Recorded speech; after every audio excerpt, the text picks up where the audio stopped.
Jamunatiravana Chadi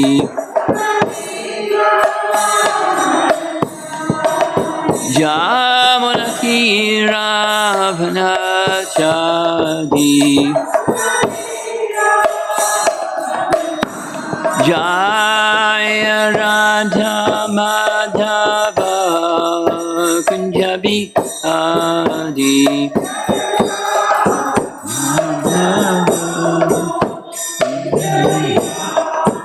Jaya Radha Madhava Kunjabi Adi Madhava Kunjabi Adi Jayo Vishnupad Paramahamsa Harivajagacharya Astataratakasi Srimad His Divine Grace A.C. Bhaktivedanta Swami Srila Prabhupada Ki Ananda Koti Vaishnavrinda Ki Grantaraj Srimad Bhagavatam Ki Gaur Premanandi.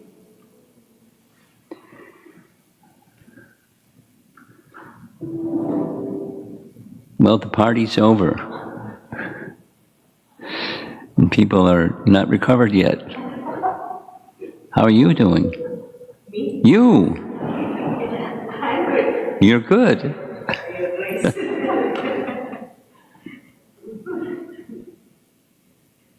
No problem, huh? It's a few problems, but not worth talking about. Okay. And many people went home without their shoes.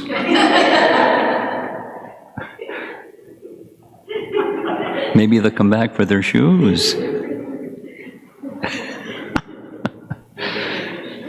Okay, so the plan was different, but this, instead of the plan that was for this morning, we'd just like to read a verse from Canto 1, Chapter 1, text number 2,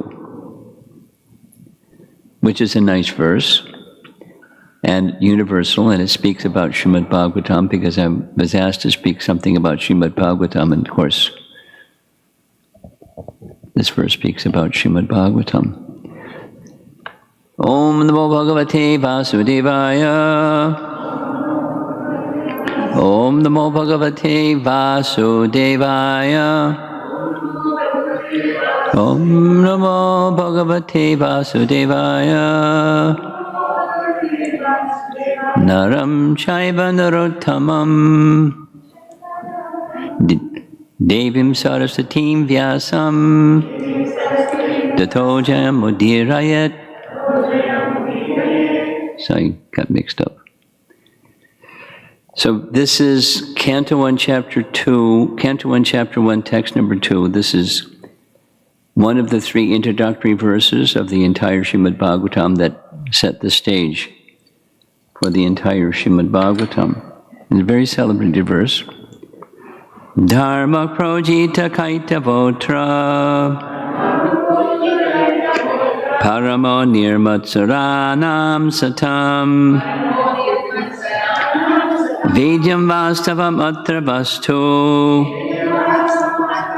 Shivadam tapatrayon mulanam Srimad Bhagavate Mahamani Krite Kimva Parayar Ishvaraha Sadyo Hridya Avarudya Tetra Kritibi Shrushubhis Tatshanat.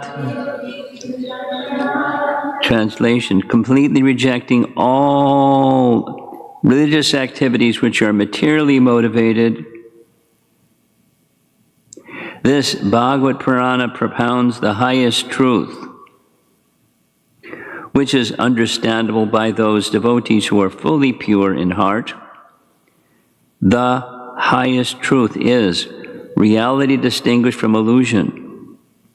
For the welfare of all, such truth uproots the threefold miseries. This beautiful Bhagavatam, compiled by the great sage Vyasadeva in his maturity, is sufficient in itself for God realization. What is the need of any other scripture? As soon as one attentively and submissively hears the message of Bhagavatam, by this culture of knowledge, the Supreme Lord is established within his heart. Pretty powerful verse, huh? And the short purport that's about 7 pages long. We'll just read the little beginning part. Religion includes 4 primary subjects, namely pious activities, economic development, satisfaction of the senses, and finally, liberation from material bondage. Irreligious life is a barbarous condition.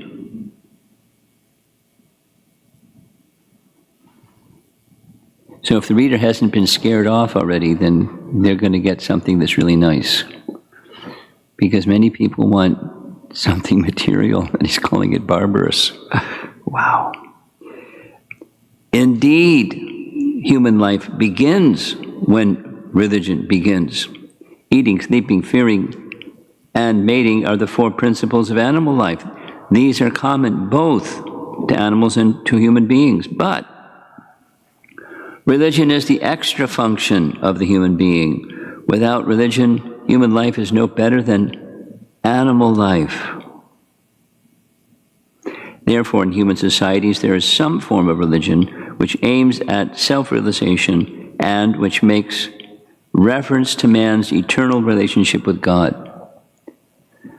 What a beautiful paragraph. Here's the next one. In the lower stages of human civilization, there is always competition to lord it over the material nature, or, in other words, there is a continuous rivalry to satisfy the senses. Driven by such consciousness, man turns to religion. He thus performs pious activities or religious functions in order to gain something material. But if such material gains are obtainable in other ways, then so-called religion is neglected. This is the situation in modern civilization. Man is thriving economically, so at present he is not very interested in religion. Churches, mosques, or temples are now practically vacant. Men are more interested in factories, shops, and cinemas than in religious places which were erected by their forefathers. This practically proves that religion is performed for some economic gains. Economic gains are needed for sense gratification. Often, when one is baffled in the pursuit of sense gratification, he takes to salvation and tries to become one with the Supreme Lord. Consequently, all these states are simply different types of sense gratification. Paragraph. In the Vedas, the above-mentioned 4 activities are prescribed in the regulative way so that there will not be any undue competition for sense gratification. In Srimad Bhagavatam, but Srimad Bhagavatam is transcendental to all these sense gratificatory activities. It is purely transcendental literature which can be understood only by the pure devotees of the Lord, who are transcendental to competitive sense gratification. In the material world, there's keen competition between animal and animal, man and man, community and community, nation and nation. But the devotees of the Lord rise above such competitions. They do not compete with the materialist because they are on the path back to Godhead, where life is eternal and blissful. Such transcendentalists are non-envious and pure in heart. In the material world, everyone is envious of everyone else, and therefore there is competition. But the transcendental devotees of the Lord are not only free from material envy, but are well-wishers to everyone. And They strive to establish a competition-less society with God in the center. The contemporary socialists' conception of a competition-less society is artificial because in the social state, there's competition for the post of dictator from the point of view of the Vedas, or from the point of view of the common human activities. Sense gratification is the basis of material life. There are three paths mentioned in the Vedas. One involves fruitive activities to gain promotion to better planets. Another involves worshiping different demigods for promotion to the planets of the demigods. And another involves realizing the absolute truth.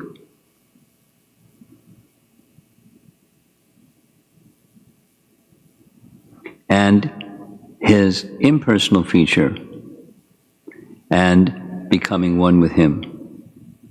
One more paragraph. There's many more after that. The impersonal aspect of the absolute truth is not the highest. Above the impersonal feature is the Paramata feature, and above that is the personal feature of the absolute truth, or Bhagavan. Srimad Bhagavatam gives information about the absolute truth in his personal feature. It is higher than impersonalist literatures and higher than the Jnana-kanda division of the Vedas. It is even higher than the Karma-kanda division, and even higher than the Upasana-kanda division, because it recommends the worship of the Supreme Personality of Godhead, Lord Sri Krishna. In the Karma-kanda, there is competition to reach heavenly planets for better sense gratification, and there is similar competition in the Jnana-kanda and the Upasana-kanda. The Srimad Bhagavatam is superior to all of these because it aims at the supreme truth, which is the substance or the root of all categories. From Srimad Bhagavatam, one can come to know the substance as well as the categories.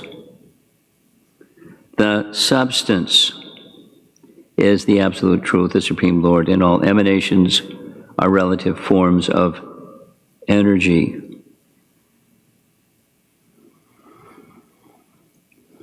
Now, I picked this verse because I like the phrase very much, reality distinguished from illusion. I'll read it again, the translation. Completely rejecting all religious activities which are materially motivated, this Bhagavat Purana propounds the highest truth, which is understandable by those devotees who are fully pure in heart. The highest truth is reality distinguished from illusion for the welfare of all. Such truth uproots the threefold miseries.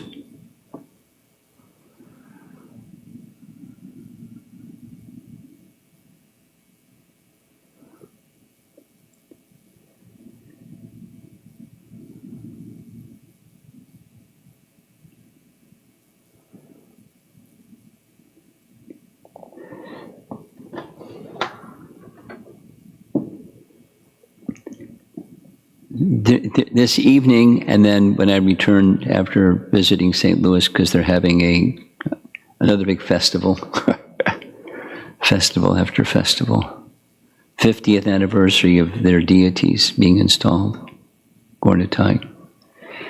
And the founder of that very same kind of ancient rundown building, this St. Louis temple, will be there. Vamana Dev, Prabhupada disciple. I remember him vaguely, and I didn't know he was still around, but he's going to be there, and it's going to be a nice festival. So when I come back, we'll speak some more about Srimad Bhagavatam.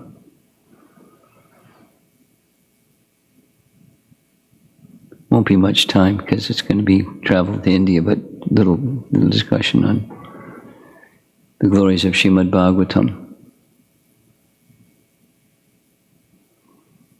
Because that's another big festival, and that's the Bhadra Purnima, which the devotees of this temple have been focused on for quite some time, so I'm sure it's going to be a grand event also. We just go from party to party, and leave your shoes behind and broken mridangas and all kinds of.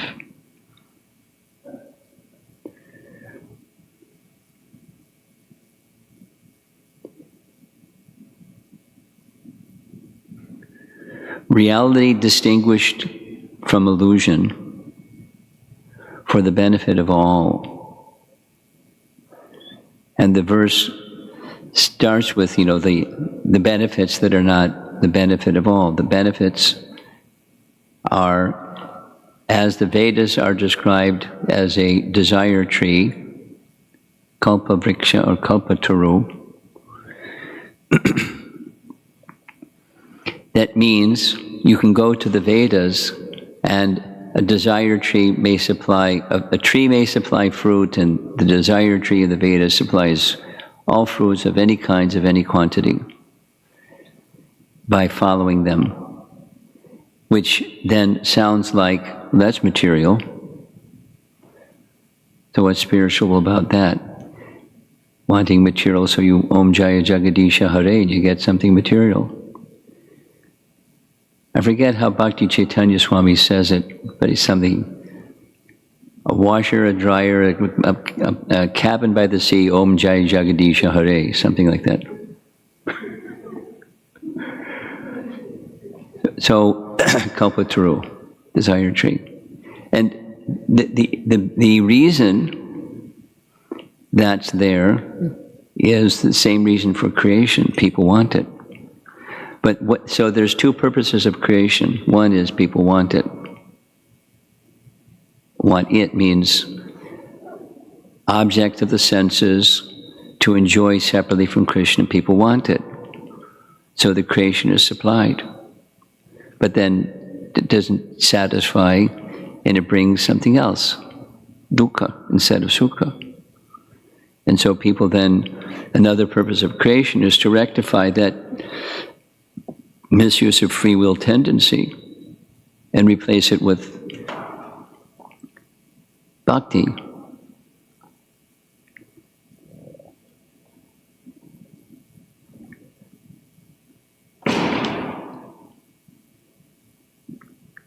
Recently, someone shared with me a very carefully thought and delivered presentation by Bhakti Vigyan Maharaj on a verse from Canto 3. And what he was explaining was, according to scripture, according to our acharyas, in Canto 3, there are two descriptions of creation. There's like, 35,000 foot high overview of the canto. There's other things, but very strong, very prominent in third canto is Sarga, creation. And then there's two complete descriptions of creation. One, given by Maitreya to Vidura. Two, given by Kapila to Devahuti.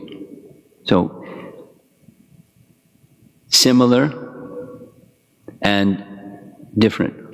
I mean, it's not two different creations, just seen from a different perspective. And then so forth and so on. So one purpose, the purpose of creation, the first one, created so that living entities can have what they want. The Lord is very kind. He gives them, they want to try, misapplication of free will. They want to try to enjoy. And so, Sarga, that's what Vishnu does, and then Brahma does what Brahma does, and that's Visarga, and then go at it. But it's dukkha, dukkhaliyam shashvatam. It's suffering, and it's impermanent. I mean, the suffering is impermanent, the whole show is impermanent, the happiness is impermanent, it's all impermanent, it's non-reality. As distinguished from reality, distinguished from that is the other purpose of Sarga, or the creation of Vishnu. And that's what Kapila Dev teaches. He teaches the whole thing, but the conclusion is devotional service. Because that's Kapila Dev. It's not that Maitreya doesn't know the purpose, but he's emphasizing a certain one. Very soon, some of us will be going to Rishikesh and Haridwar and Badrinath.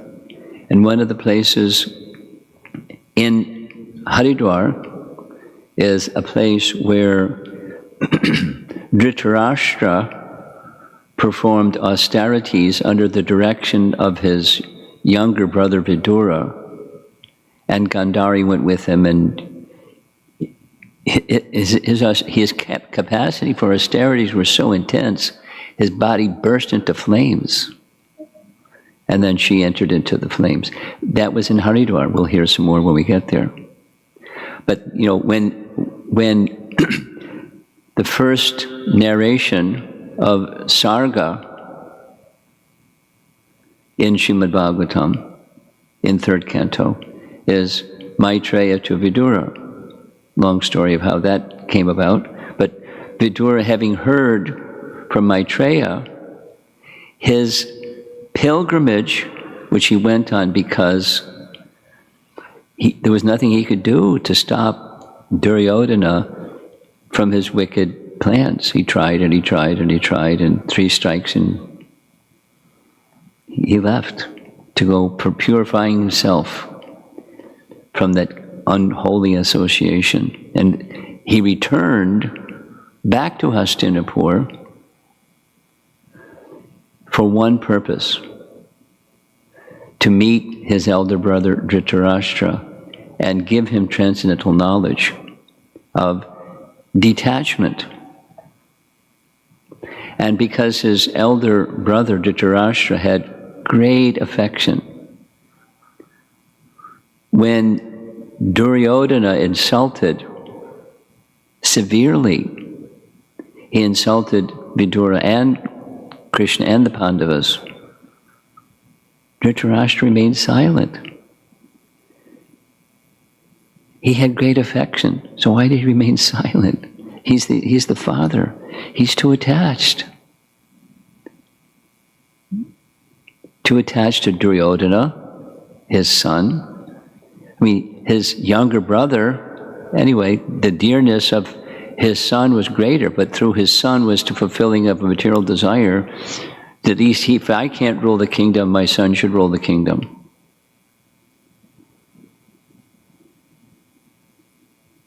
Although it didn't happen, wasn't to happen, he was just attached. So attachment, material, is exactly what Prabhupada is writing in the purport. He gives this word sense gratification, but it's attachment to being a separate enjoyer. That's what, under different labels, in subcategories of those labels, it's material life. And some persons are attached, not to the misery, but they're attached to the object and attempting to enjoy the object. So he was too attached, so he remained silent. Vidura came back, loaded with transcendental knowledge, having heard from Maitreya. So it's a wonderful section. We're going to be discussing this when we go to Haridwar. It's in Haridwar that Dhritarashtra, under the advice of Vidura, went and underwent his austerities and finished his life that way, to achieve breaking the cycle of birth and death. For, of all the bad things that he knew Duryodhana did, and he remained silent while Duryodhana did those bad things, which means his silence was confirmation. Anyway, there's that feature of the purpose of creation, and to teach the lesson, there's no cheese down that hole.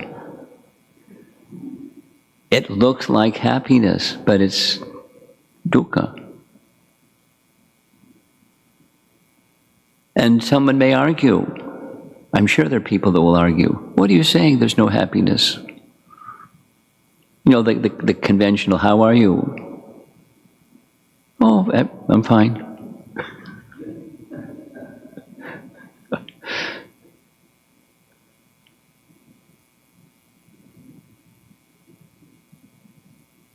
And it's not, what would you expect if somebody said, or how would you react if somebody said, how are you? And you said, I'm stuck in the material world and I'm miserable. That's how I am. But I'm trying, to enjoy, or I'm trying to find, an escape hatch. So, I'm trying to be spiritual. And we'll find in Haridwar, there are lots of people that go there that's just in the zone of zoning out, dialing down the material and winding up the merging with the Supreme. Because that's just another variety of separate enjoyment. That's exactly how Prabhupada is describing it. And it's abundant. And therefore, the Srimad Bhagavatam is made available. So, two additional things I'd like to say, and then we'll open for discussion. I found the best part of class is the discussion part.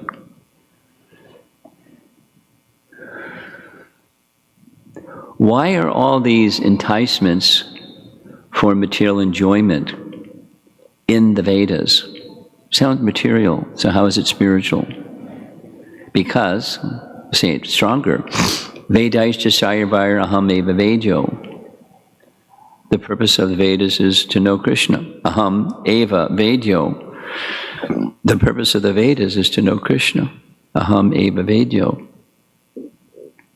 So what's all this, the fruits of material prosperity doing? The Karma Kanda section that makes up, I don't know the percentage, but I've heard it's like 90% of the Vedas is rituals for propitiating the devas for the purpose of increasing material prosperity, for the purpose of sense gratification. The first three of the four purposes. Why is it there? And how can one say that's spiritual? How are the Vedas spiritual if they have all that stuff? And the answer is a very simple answer. The essence is submission to Vedas. In the Vedas, even those parts of the Vedas, Trigunya Vishaya Veda Nishtrigunya Bhavarjana. The Vedas deal mainly, 90%, with the three modes of material nature. Nishtrigunya Bhavarjana doesn't mean reject the Vedas, it means that which in the Vedas deals with accelerating one's position of enjoyment in the three modes of material nature. Leave that to the side, just like sarva dharmam parityaja. Doesn't mean give up dharma, but that portion of dharma that's for sense gratification. Same as this verse, dharma projita kaita votra. Strong. Projita. Kick it out. It's Prabhupada's translation. Boot in your face. Get the message. It's not to be followed. But we don't demean those that follow because they're following the Vedas, at least notionally. Now, are the persons qualified to guide them in the proper Vedic rituals other than the maintaining of the Brahmana that does the ritual? Is the higher purpose of elevation with faith in the Vedas besides, get the fruit? Om Jaya Jagadisha Hare, get the fruit.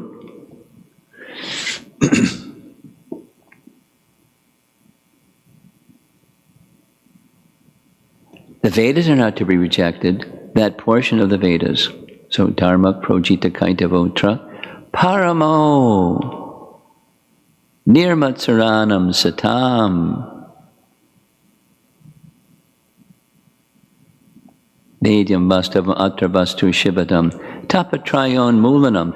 The Tapatraya, the threefold miseries, the root of the threefold miseries can be uprooted just by Srimad Bhagavatam. So it's the two things, cleansing and uplifting. That's our bhakti life. Cleansing and uplifting. Chaitha Darpana Marjanam. The process of chanting and the whole process of bhakti has that as its purpose.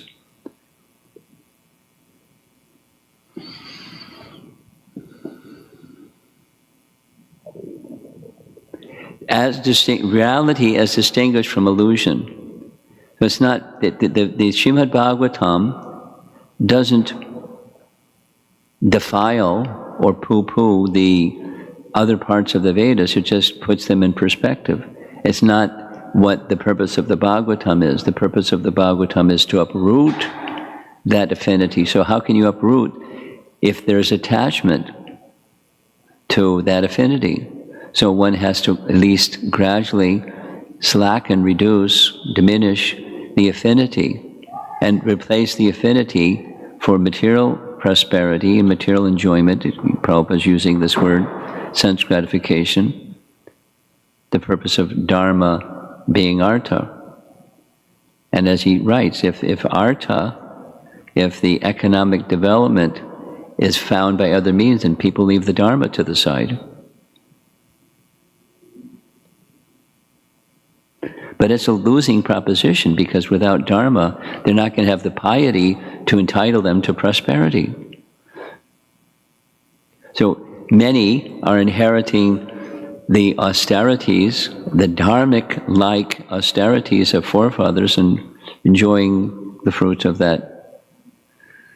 This leads to how important it is for education of the young generation and so forth and so on, because that's the duty to pass on to the younger generation. It'll provide their means for their own upliftment, but the upliftment is not just enjoyment. The upliftment is, or material prosperity. The real prosperity is the transcendental prosperity. It's the real, this Bhagavatam is the gift of Vyasadeva, the gift of the Vedas, the mature fruit of the desire tree of the Vedas. Nigama kalpatur galitam palam. Kalpatur galitam palam. It's the ripened fruit of the desire tree of the Vedas. And just back to the theme of what I was asked to speak about, the importance of propagating Srimad Bhagavatam. And how can you best propagate Srimad Bhagavatam? To live it. Exemplify it. And exemplify it includes all the dharma that's found in Vedic culture. It doesn't reject the dharma of Vedic culture. It just doesn't, that's not the purpose. The dharma of Vedic culture might be thought of as you be a cultured person because by being a cultured person, you develop the merit to entitle you to prosperity. And when you prosper, then you can enjoy, so you continue being a cultured person. It's a detail, but it's an interesting detail. How did Srimad Bhagavatam manifest anyway? There was a situation where the sole survivor of the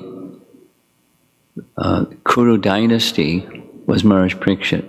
And Maharaj Parikshit was the perfectly virtuous personality.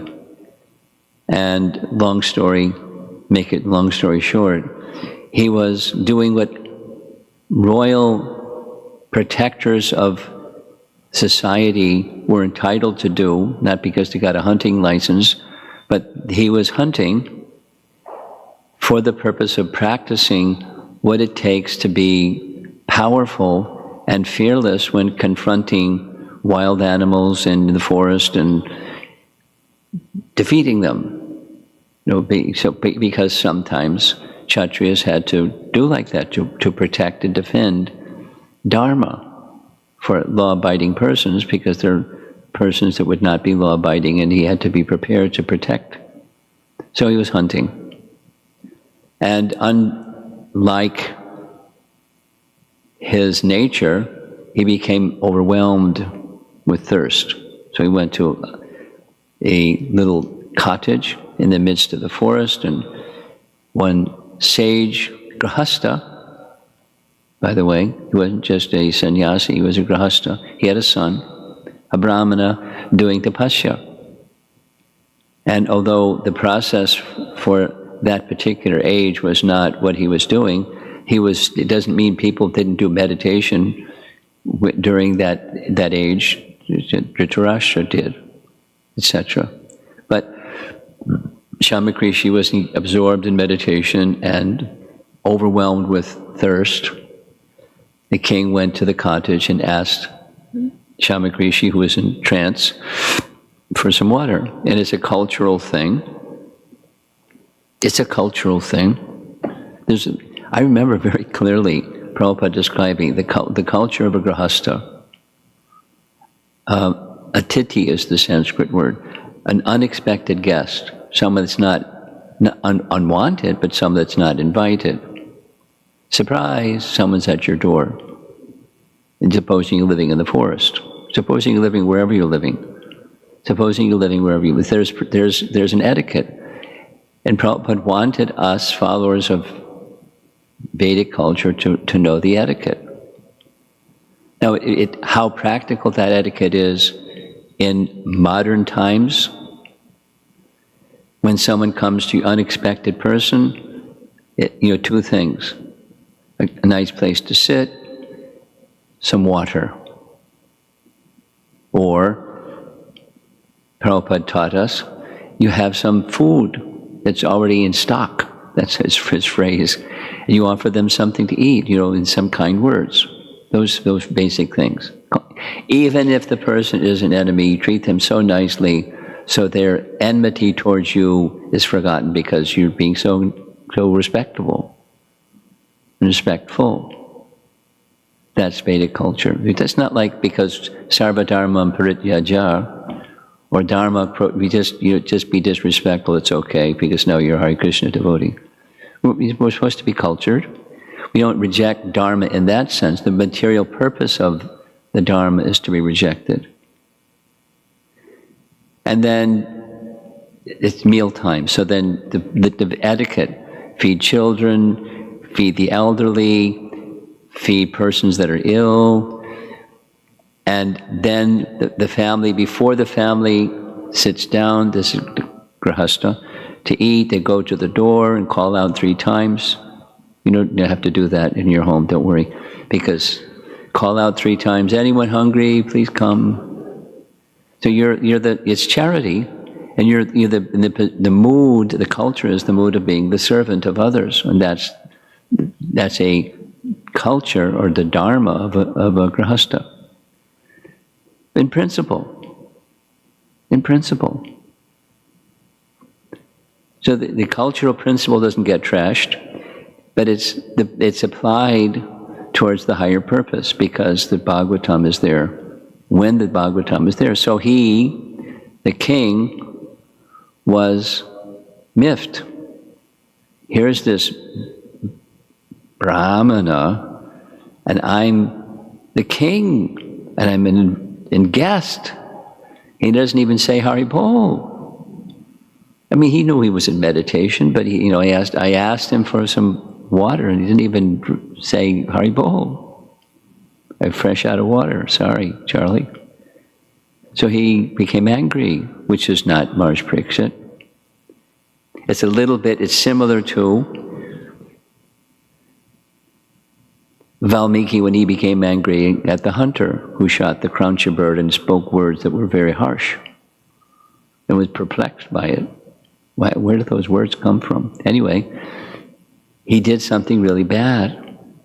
There was a dead snake outside the hermitage. He picked up the dead snake on the edge of his sword, draped it around the sage, and left. Harumph. And the son of the Brahmana, named Shringi, heard that the king did this to my father, and he cursed him. And so, the great misfortune turned out to be a great fortune. Sometimes it works like that. And so he gave up his kingdom to his son, and you know the rest. So then Srimad Bhagavatam was spoken. That was the setting, and then retold by Sutta Goswami later in disciplic succession to us today. We're hearing the message of Srimad Bhagavatam, and we're supposed to live it and propagate it both. Become purified so that we can see reality distinguished from illusion. But you know, it's important.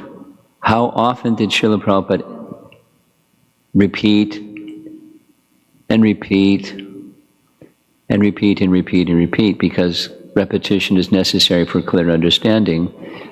And when one is attached, and even one hears and repeats, one still remains attached.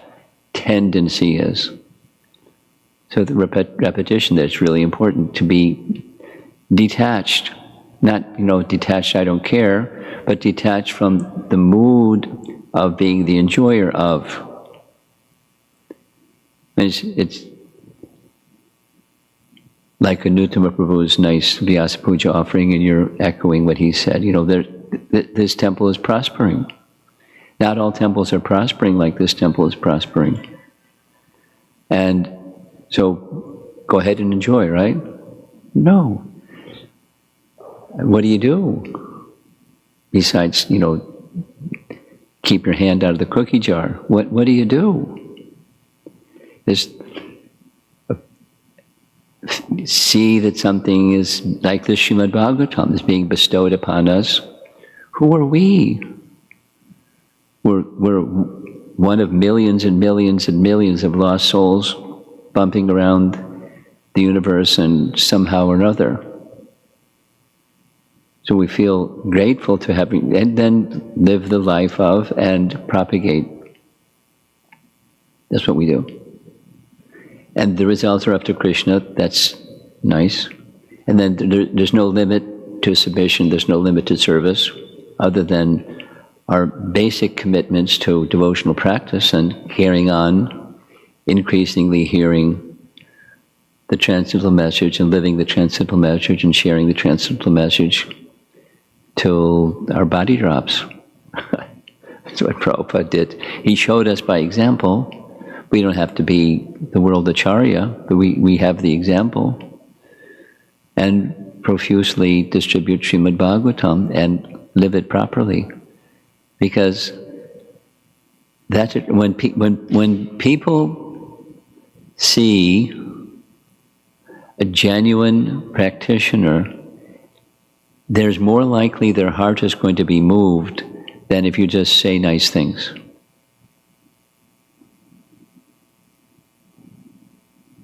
And do something else. Or you don't have to, your character doesn't convey the message that you're presenting. You may not say so much, but if your character conveys, then it's compelling. The people want to, whenever that person speaks something, people want to hear that something. It's just, it's the Acharya principle, and each of us are meant to be, in our own way, little, perambulatory Srimad Bhagavatams, teaching by example what the message is, knowing what the message is, and living as best we can, because we're not there yet, we're not perfect, but as best we can. So that's the meditation from now until Bhadra Purnima. I hope you're happy hearing the Srimad Bhagavatam message from now till Bhadra Purnima. Any discussion? Reality distinguished from illusion.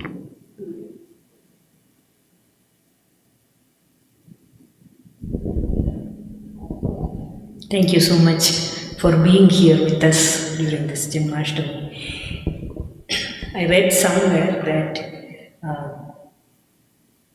this is like a general statement that many will come to know of the path, but few will walk it. Some statement like that I read somewhere. So I was thinking, like a temple like this, there are thousands of people come and go, and we are supposed to really set an example by our own conduct, not just by talking, but rather by seeing us or being with us. We become the thousands of people who are coming by, at least some would grasp something. But it is just like you were discussing in the beginning part of this purport, that there are all kinds of activities we are also involved in. Like, for example, take the food and so many other things that we do to serve the people. But in the process of doing all these, it's not like everyone is in the. I mean, it's one thing to deal with the mass which are coming and going, but it's another thing to be consciously doing things. And training, of course, training is the answer to all these things, and yet it is such a huge task to be able to conduct ourselves in such a way that at least among the thousands who come, a few will be inspired. So Anantama Prabhu's writing really, those challenges that he brought out really appealed to me, because money and fame and fortune and all those things on one side, and on the other side, to be able to grow and mature and be balanced. If we don't do that, we are no different from anybody else. And so I was just wondering, how do we, other than we train everybody, but it's a long process.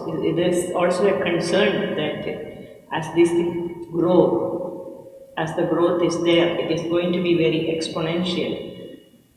Will we be able to even keep up with that? That's another thing. You're throwing a whole bunch at me now.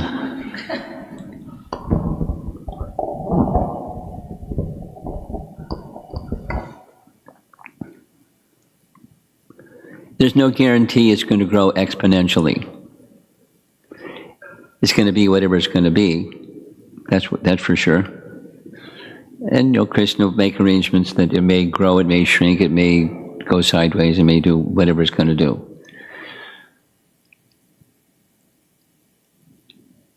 Each of us have some bhakti and some gift in bhakti, and we use that gift in bhakti, try to do it wisely, etc., etc. No, you resonated very much with what Anuttama was saying, which is what you're saying. And you're more a comment than a question, but there's no guarantee it's going to exponentially grow. My little offering, purposefully was very short, is swasukhatvam. The pleasure of Krishna is the challenge. And according to Krishna's arrangement, our capacity is going to be what our capacity is, and we can handle what our capacity is, and not more than what he gives us to handle our capacity. And the main focus should be not just, handling the exponential growth, but being purposely focused on who's the enjoyer here, and what can I do to my capacity, each of us, that Krishna's enjoyment stays at the center. It starts at the center, it's in the middle, and it stays. And pass that on to the next generation and the next generation, and that's what we can do. To our capacity, we do what we can do with Krishna at the center, the pleasure of Krishna at the center. That's a nice phrase, and then to do it is more than a nice phrase. So that's my answer. That's my response to your question.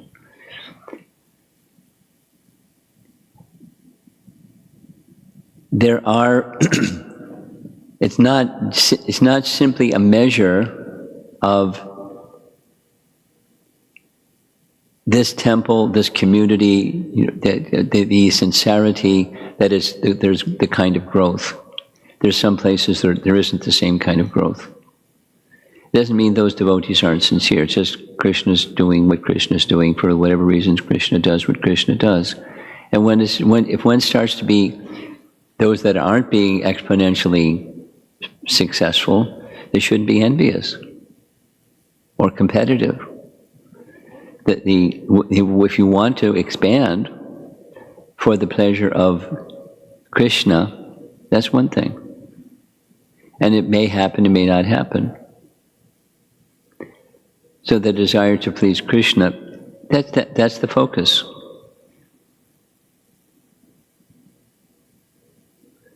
And, some persons don't get it. Some persons that are part of the community, they want to compete. That material tendency is there. I mean, no surprise. It's just part of what it means to get closer to the purpose of the gift of bhakti and the gift of our founder Acharya, the gift of disciplic succession.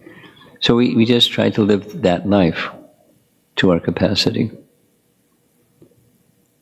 And organize as thoughtfully as we can, so needful can be accomplished better.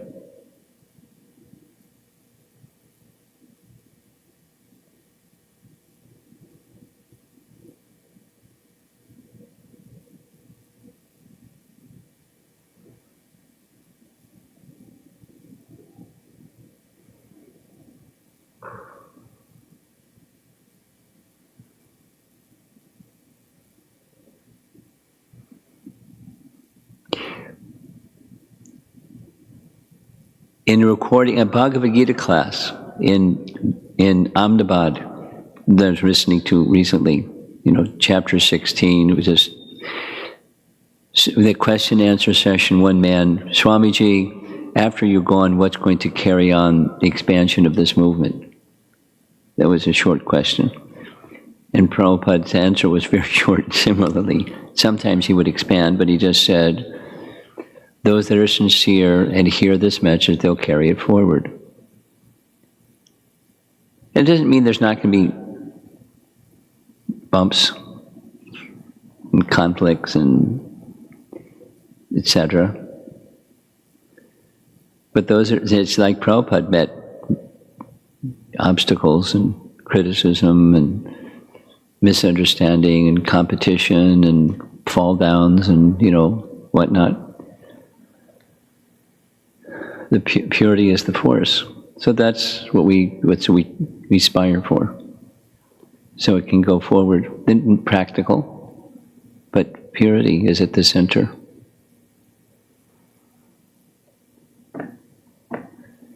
Something else.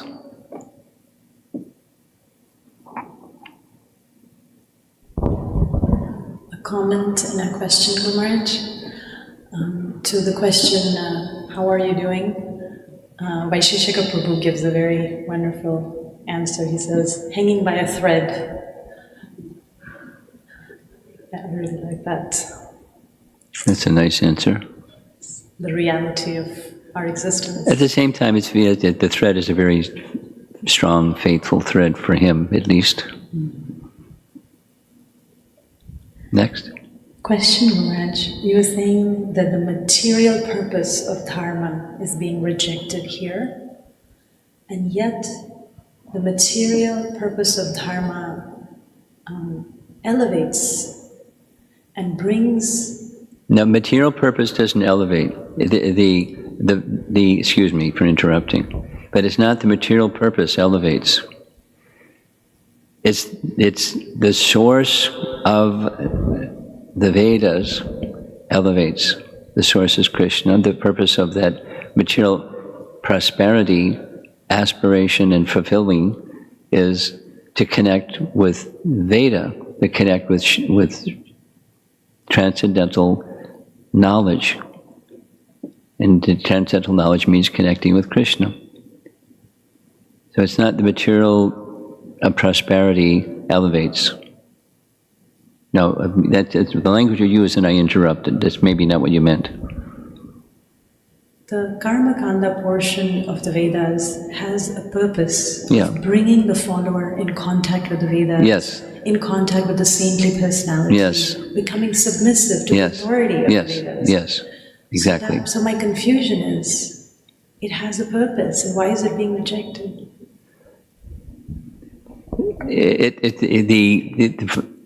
You know the answer. Try Vishaya Veda Nishtragunya Bhaivarjana. Krishna says the same thing as is being said in this verse. What's being rejected is the fulfillment, the aspiration for a fulfillment in the three modes of material nature. The purpose behind it isn't to be rejected, but that fulfillment of material aspiration in the modes of nature is to be rejected or transcended. Rejected or transcended. If you don't reject something, if you remain attached to that something, then how can you go beyond that something? It's a little bit like there's this very nice, pardon, the reference to something else, but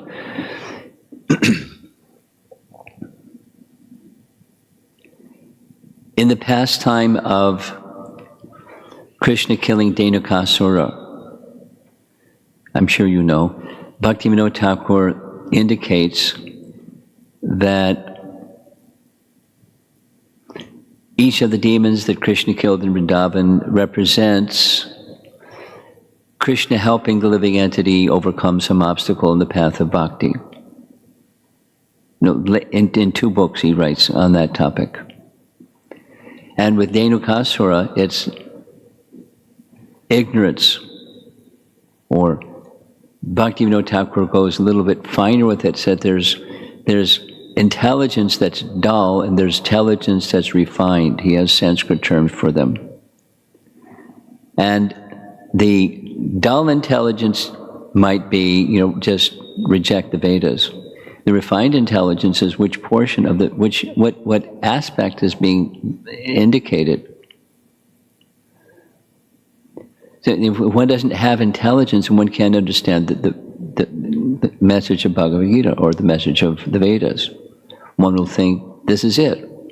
Another will think, this is it. Another will think, this is it. And they're really sure that this is it. And if they hear something other than their version of this is it, it will bounce. Unless there's subtle intelligence. So to understand, it takes some subtle intelligence to understand the statement of Bhagavad Gita, the statement of the Bhagavatam here. What's being rejected is the material purpose.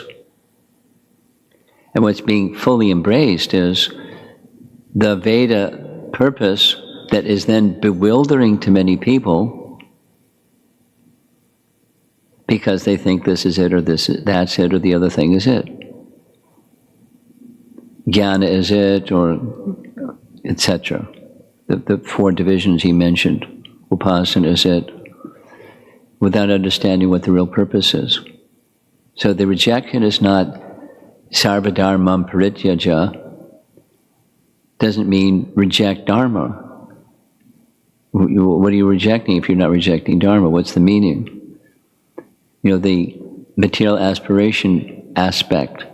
And the material aspiration with finer intelligence includes all the way up to moksha, and then go down, siddhis and elevation to heavenly planets and prosperity in this life and negation of the miseries in material life and having good health and it's not that those things are zeros, but they're not tens. And all those things are fulfilled by one thing.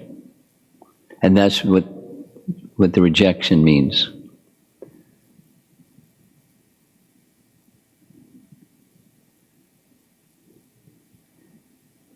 Anyone?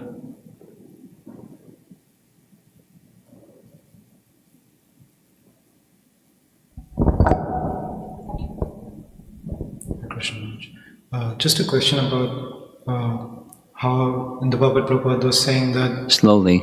Sorry. How in the purport Srila Prabhupada was saying that Srimad Bhagavatam establishes a competitionless society. Yeah. I was thinking about the higher stages of general varnashram system, like especially the Jnana Kanda or Dhyana Yoga. If somebody is meditating on Brahman, so not Mayavadis but Brahmavadis, or if somebody is meditating on Paramatma, it almost feels as if that, I mean, there's no scope for competition there, just because it's a very individual practice in that case. Whereas, even in like devotional society or Krishna conscious society, when we are living with so many people, there's a very high chance of actually like sense of competition creeping in, compared to where somebody is maybe meditating in the middle of forest with nobody around and just... Well, that's your notion, and I wouldn't agree with your notion. The persons that this nice sadhu that's off in the forest doing meditation, are you sure that he's not thinking that other sadhu was doing better at it than me, and I want to catch up to him and to do better than him? And is there no competition? Are you sure? No, it's notional, but it's not real. Now, how is that, say it the other way, how is that going to be completely dissolved when the heart is pure? Now, it's not to say that persons that, there's a nice verse amongst many nice verses in the Bhagavatam, and how Prabhupada translates this nice verse in the teachings of Rishabdev to his sons. And Prabhupada translates the transcendentalists, the Mahatmas, and he includes two categories of Mahatmas. Besides the devotees, there's another category, the ones that you're speaking about. But not all the ones that you're speaking about are in that position. So how do you get to that position? There must be, in principle, there must be bhakti. Because otherwise it's not going to dissolve. False ego doesn't dissolve otherwise. Say it that way. Or positively, false ego dissolved by bhakti. That's the Kapila Dev's teachings. So the competitionless society must include some element of bhakti. Is it possible that one can be a meditator?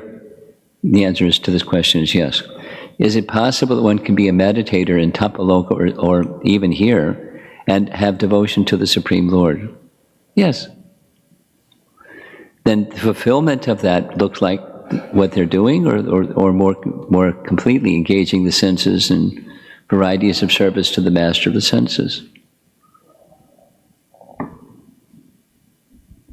Our life is, we're meditators. Hare Krishna Mahamantra meditator, we're meant to be. But we don't just do that. We could go to a forest and do that, but that's not what's recommended for us. So, I'm over answering your question.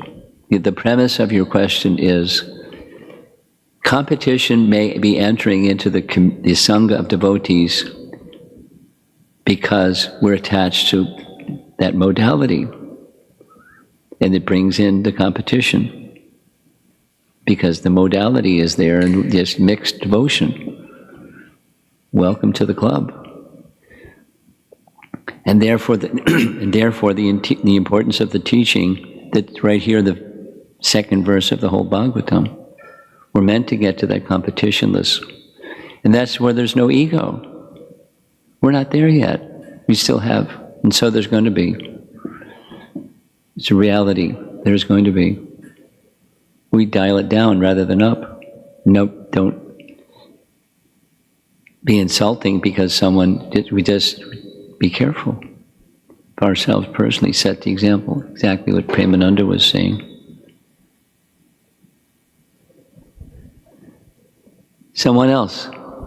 Arudha, you got something, I can tell.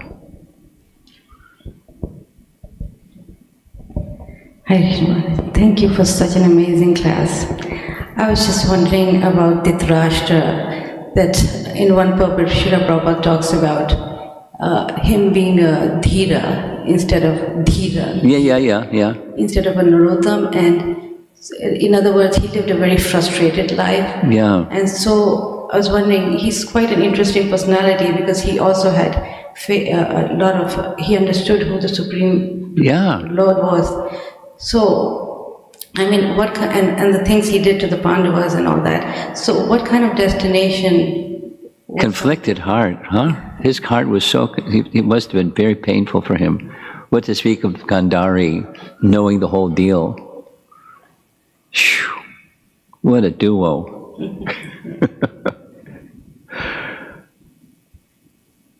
But she wasn't free either, they're being blindfolded and opening the blindfold and gazing at the body of her son to protect him so he'd be inviolable and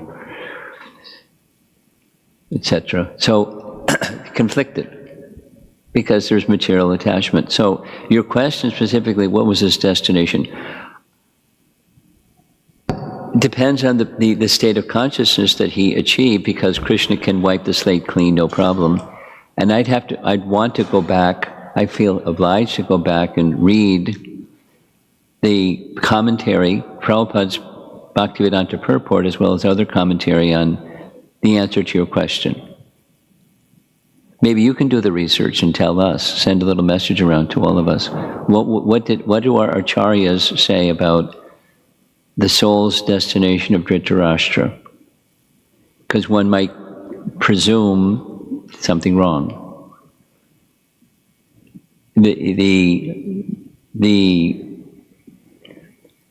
I'm inclined to say, because of his virtue, despite all the bad, just looking the other way when Dhritarashtra did bad stuff and his own, motivations, the association with Vidura, his high regard for Vidura and Vidura's words, having heard from Maitreya, and propelled him to do what he did. Leave Hastinapur, go to Haridwar, do his austerities, and fix his mind on what? That's what determines his destination, despite the bad stuff.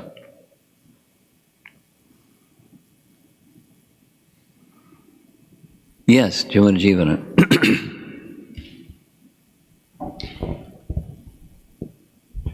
Maharaj, a quick story and a question. 10, 15 years ago in Gita Nagari, I remember very distinctly asking Jai Jagannath Prabhu early one morning, how are you doing? And he said, suffering in material existence. He looked at me and he said, you are too. in his unique style. Yes, he has a unique style. My question, Maharaj, is could you kindly comment on the last line of the verse? There's twice in the verse, there's Sanskrit words use sadhya and then takshanat. Sadhya means at once and takshanat without delay. And then the second aspect of the last line is avaruddhate, where the Supreme Lord is compact in the word for word, and then... He's what? Compact in the what? So, let me just make sure I'm saying the right thing. Sadhya and Takshanat. Avaruddhate becomes compact in the word for word, and then the way Prabhupada puts it in the translation, he said, Supreme Lord is established within the heart. So if you could comment on those. Yeah, sure. It's very similar to the conclusion of the entire Srimad Bhagavatam, and Premananda touched on it already. To live the life of devotion is the real test, and proportionate to, this is Prabhupada's teaching, proportionate to our submission and surrender, that's how quickly. At once, the potency or the potential is there. It may take more than a moment, but it can take just a moment. And in that moment or multiple moments, it's the submission and then the acceptance. No, Krishna's ready. Are we ready? So, but the potential is there. That's what it means. Compact at once. The potential is there. Then it's like this elaborate explanation of the affinity. Your wife was present when we were hearing this discussion with the Queen Kunti's prayers. Is Krishna partial or impartial? And then the extended description is, like the sun is not partial. The potential of the sun is complete. But one may receive the potential of the complete sun less or more, depending upon the receptivity. But the potential is there. So Krishna's potential is there. That's the understanding I have anyways. And that at once can be, different than the common idea of at once. It can be during this lifetime. It can be whatever at once may mean. It's not hyperbole. It's an understanding of the potency. And then the receptivity determines what that at once means in real time, or our time, human experience time. I think we should end. Srila Prabhupada ki jai.